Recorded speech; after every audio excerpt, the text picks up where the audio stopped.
നാളെ ഏപ്രിൽ മാസം 3-ാം തീയതി വ്യാഴാഴ്ചയും തുടർന്നുള്ള ദിവസങ്ങളിലും അറിഞ്ഞിരിക്കേണ്ട വളരെ പ്രധാനപ്പെട്ട ചില സർക്കാർ അറിയിപ്പുകളാണ് ഇന്നത്തെ വീഡിയോയിലൂടെ ഷെയർ ചെയ്യുന്നത്. ആദ്യത്തെ പ്രധാന അറിയിപ്പ്, സംസ്ഥാനത്ത് 2025 വർഷത്തിലെ ഈസ്റ്റർ, റംസാൻ, വിഷു പ്രമാണിച്ചുള്ള ആനുകൂല്യ വിതരണങ്ങൾ ആരംഭിച്ചു. ബജറ്റ് പ്രഖ്യാപനവും വരാൻ പോകുന്ന തിരഞ്ഞെടുപ്പുകളും മുൻപിൽ കണ്ടുകൊണ്ടാണ് കുടിശ്ശികയിൽ കൂടുതൽ തുക അനുവദിച്ചിരിക്കുന്നത്. മാർച്ച് മാസത്തിലെ പെൻഷൻ വിതരണത്തിന് പിന്നാലെയാണ് ഗുണഭോക്താക്കൾക്ക് വീണ്ടും സന്തോഷ വാർത്ത എത്തിയിരിക്കുന്നത്. പുതിയ സാമ്പത്തിക വർഷം ആരംഭിച്ച സാഹചര്യത്തിൽ സംസ്ഥാനത്ത് സാമൂഹ്യ സുരക്ഷാ പെൻഷനുകൾ, ക്ഷേമനിധി പെൻഷനുകൾ, ബോർഡ് പെൻഷനുകൾ, വിവിധ മേഖലകളിലേക്കുള്ള ആനുകൂല്യ വിതരണം എന്നിവ വിവിധ ഘട്ടങ്ങളിലായി ആരംഭിക്കുന്ന സാഹചര്യത്തിൽ സംസ്ഥാന സർക്കാരിന്റെ സാമൂഹ്യ സുരക്ഷാ പെൻഷനുകളിലെ 55 ലക്ഷത്തോളം വരുന്ന സംസ്ഥാന വിഹിതം മാത്രം ചേർത്ത് പെൻഷൻ തുക സ്വീകരിക്കുന്ന ഗുണഭോക്താക്കൾക്ക് രണ്ടാം ഘട്ട വിതരണം ആരംഭിക്കുന്നു. ഇതോടൊപ്പം തന്നെ 8 ലക്ഷത്തോളം വരുന്ന NSAP പെൻഷൻ ഗുണഭോക്താക്കൾക്ക് കേന്ദ്രവിഹിതം ഒഴികെയുള്ള തുകയും, ക്ഷേമനിധി ബോർഡുകൾ വഴി പെൻഷൻ തുക സ്വീകരിക്കുന്ന ഗുണഭോക്താക്കൾക്ക് സംസ്ഥാന സർക്കാരിന്റെ വിഹിതവും ചേർത്ത് പെൻഷൻ ആനുകൂല്യങ്ങൾ എത്തിച്ചേരും. സംസ്ഥാന സർക്കാരിന്റെ ബജറ്റ് പ്രഖ്യാപനം അനുസരിച്ച് 3 ഗഡു പെൻഷൻ കുടിശ്ശികയിൽ ആദ്യ ഗഡു വിതരണവും ഏപ്രിൽ മാസം മുതലാണ് ആരംഭിക്കുന്നത്.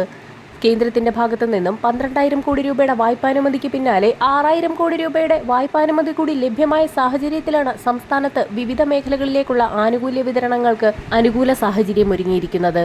വിഷു, ഈസ്റ്റർ പ്രമാണിച്ച് ഗുണഭോക്താക്കൾക്ക് ഏപ്രിൽ മാസം 14-ന് മുന്നോടിയായി പെൻഷൻ കുടിശ്ശികയിൽ 1 ഗഡുവും ഏപ്രിൽ മാസം അവസാനത്തോടുകൂടി ഏപ്രിൽ മാസത്തിലെ തനത് പെൻഷൻ തുകയും വിതരണം ചെയ്യും. വിഷു, ഈസ്റ്റർ പ്രമാണിച്ച് ഗുണഭോക്താക്കൾക്ക് 3,200 രൂപ വീതമാണ് ബാങ്ക് അക്കൗണ്ടുകളിലേക്കും കൈകളിലേക്കും എത്തിച്ചേരുക. എന്നാൽ പെൻഷൻ ഗുണഭോക്താക്കൾക്ക് 2 ഗഡു പെൻഷൻ തുക അക്കൗണ്ടുകളിലേക്ക് എത്തുമ്പോൾ 500 മുതൽ 1000 വരെയുള്ള കേന്ദ്രവിഹിതത്തിൽ കുറവ് വന്നേക്കാം. മറ്റൊരു പ്രധാന അറിയിപ്പ്, തൊഴിലുറപ്പ് തൊഴിലാളികളുടെ ദിവസവേതനം കേന്ദ്ര സർക്കാർ പുതുക്കിയ നിരക്ക് പ്രകാരം 369 രൂപ വീതം ഇനി മുതൽ ലഭിക്കും. തൊഴിലാളികളുടെ ദിവസക്കൂലിയാണിത്. മഹാത്മാഗാന്ധി ദേശീയ ഗ്രാമീണ തൊഴിലുറപ്പ് പദ്ധതി പ്രകാരമുള്ള പുതുക്കിയ വേതനം ഏപ്രിൽ 1 മുതൽ പ്രാബല്യത്തിൽ വരുമെന്ന് ഗ്രാമവികസന മന്ത്രാലയത്തിന്റെ ഉത്തരവിൽ വ്യക്തമാക്കുന്നു. അടുത്ത പ്രധാന അറിയിപ്പ്, സംസ്ഥാന സഹകരണ വകുപ്പിന്റെ നേതൃത്വത്തിൽ കൺസ്യൂമർ ഫെഡ് മുഖേന സഹകരണ വിഷു, ഈസ്റ്റർ സബ്സിഡി ചന്തകൾ ആരംഭിക്കുന്നു.